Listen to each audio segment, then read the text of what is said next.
நான் ஒரு அடி எடுத்து வைக்கிறேன், மற்றொரு அடி எடுத்து வைக்கிறேன். பின்னால் திரும்பி பார்த்தேன். நான் விலகிச் செல்ல செல்ல அம்மாவின் உருவம் சிறியதாக தெரிய தொடங்கியது. இப்படியே போனால் அவள் மறைந்து விடுவாளோ?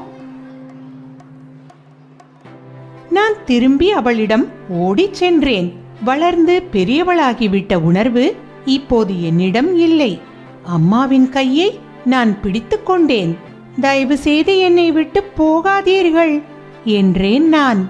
என்னை தவிர மற்ற அனைத்து குழந்தைகளும் இப்பொழுது உள்ளே இருக்கிறார்கள். நான் மட்டும் வெளியே நிற்கிறேன். ஆசிரியை பள்ளிக்கு வெளியே வந்து என்னை பார்த்து புன்னகை செய்தார். அதை கண்டதும் நானும் பதிலுக்கு புன்னகைத்தேன். ராணி, பள்ளி முடிந்து நீ திரும்பி வரும் வரை நான் உனக்காக இங்கேயே காத்திருப்பேன் என்றாள் அம்மா.